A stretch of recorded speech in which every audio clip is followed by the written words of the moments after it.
Psychiatric hospital के बारे में पता है, जो इस दुनिया की one of the most haunted list में से शामिल है। और ऐसा माना जाता है कि ये एक ऐसा हॉस्पिटल है जो लोगों की जान बचाता नहीं है बल्कि लोगों की जान ले लेता है। वैसे आज के इस हॉस्पिटल की स्टोरी एक रियल स्टोरी है जिसे पढ़ने के बाद मुझे बहुत ज्यादा गूज़बम्स आए थे। एंड आई मस्ट से इस स्टोरी को पूरा सुनने के लिए बहुत ज्यादा हिम्मत चाहिए, स्पेशली अगर आप इसे रात में देख रहे हो। तो इस स्टोरी को स्टार्ट करते हैं।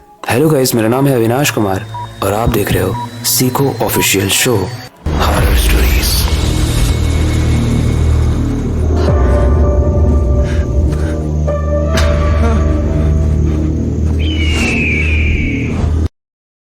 जिस हॉस्पिटल की हम बात कर रहे हैं उसे 1980 में शहर से दूर एक सुनसान जगह पर बनाया गया था। वहाँ दूर दूर तक कोई नहीं रहता था। कई सालों तक तो वहाँ सब कुछ नॉर्मल था, लेकिन सन 2000 में वहाँ पर एक के बाद एक मौतें होने लगी। लोग ये समझ नहीं पा रहे थे कि कैसे एक मेंटल हॉस्पिटल में ऑपरेशन के वक्त लोगों की मौत हो जा रही है। जब कुछ पेशेंट्स से पूछा गया तो वो बताते हैं कि उन्हें रात में कुछ आवाजें आती हैं, किसी के रोने की आवाज सुनाई देती है। वो जगह कई बार एक कोल्ड स्पॉट बन जाती है, मतलब बहुत ज्यादा ठंडी हो जाती है। नॉर्मल ठंडा नहीं, -50 to 60 डिग्री वाला ठंडा। और कई बार उन लोगों को उस हॉस्पिटल के कॉरिडोर्स में किसी की परछाई भी दिखती है। लेकिन यू नो व्हाट गाइस, ये एक साइकेट्रिक हॉस्पिटल की कहानी है और वहाँ के पेशेंट यूजुअली मेंटली होते हैं, तो उनकी बात पर कोई भी बिलीव नहीं कर रहा था। लेकिन धीरे धीरे करके बहुत सारे पेशेंट गायब होने लगे और कुछ दिनों के बाद वहाँ के डॉक्टर्स भी ये स्टेटमेंट पास कर रहे थे कि उन्हें कुछ फील होता है और काफी हद तक वो ये बिलीव कर रहे हैं कि वहाँ पर शायद आत्माएं हैं। अब इन चीजों के बाद वो न्यूज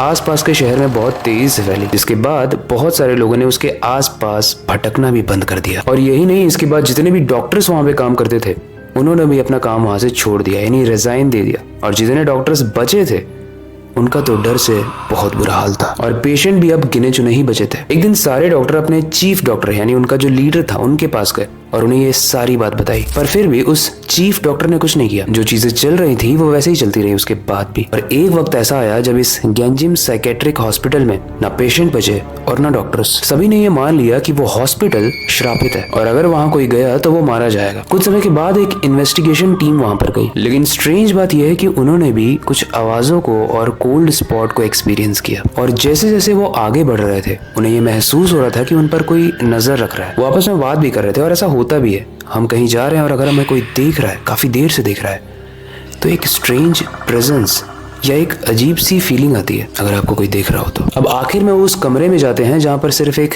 चीफ डॉक्टर ही जाता था। लेकिन गाइस वो कमरा बाकी के कमरों से काफी ज्यादा डिफरेंट था। उस कमरे में ऐसा लग रहा था कि जितने भी पेशेंट थे वहां पे, उन पेशेंट्स के ऊपर एक सीक्रेट एक्सपेरिमेंट किया जाता था। उस रूम में हर जगह खून के धब्बे थे और बहुत सारी लाशें पड़ी हुई थी। उसी रूम के पास में एक कमरा ऐसा भी था जहाँ पर जादू का सामान रखा हुआ था, काला जादू का। क्योंकि ये रियल स्टोरी है और इस स्टोरी के बेसिस पे मैंने जितने भी रिसर्च की, मुझे ऐसा कोई भी ठोस सबूत नहीं मिला जिसमें ये पता चले कि एग्जैक्टली उस हॉस्पिटल में क्या होता था, उसकी असलियत क्या है। कई लोग कहते हैं कि जो उस हॉस्पिटल का चीफ डॉक्टर था जिसके कैबिन के अंदर इन्वेस्टिगेशन चल रहा था, वो एक साइको था और मेंटल पेशेंट्स पर एक्सपेरिमेंट करता था। वहीं कई लोग मानते हैं कि वो काला जादू करता था और अपनी एज को बरकरार रखने के लिए वो मेंटल पेशेंट्स का सेक्रीफाइस करता था। पर असलियत क्या है वो कोई नहीं जानता। क्या सच में वहां पर आत्माएं थी, और अगर थी तो किसकी आत्मा थी? क्या उन पेशेंट्स की थी जिस पर वो ऑपरेशन करता था? वो चीफ डॉक्टर कहाँ गया? वो किसकी आत्माएं थी? वो काला जादू का क्या प्रोसेस था? वो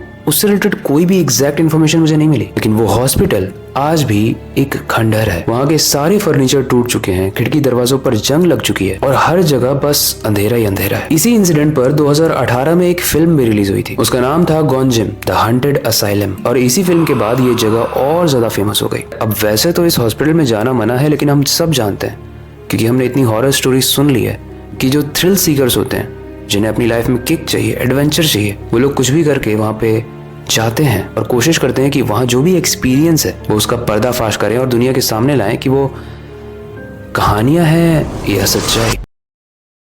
वेल, आपको क्या लगता है कि वो पेशेंट कैसे गायब हो रहे थे? क्या उन पर काला जादू किया जा रहा था या फिर उन पर वो चीफ ऑपरेशन कर रहा था?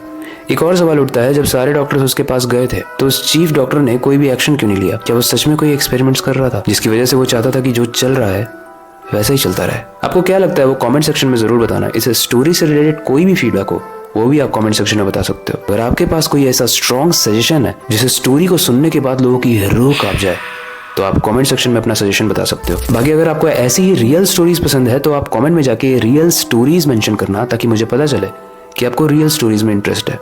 अब वक्त आ चुका है इस स्टोरी को एंड करने का और नई स्टोरी पर काम शुरू करने का, लेकिन जाने से पहले मैं बस एक ही चीज़ कहना चाहूँगा, अपनी क्यूरियोसिटी को डाई मत होने देना, नई चीज़ें सीखते रहना, अपने बेड के नीचे और खिड़की के बाहर ज़रूर देख लेना कोई हॉन्टेड हॉस्पिटल तो नहीं दिख रहा है।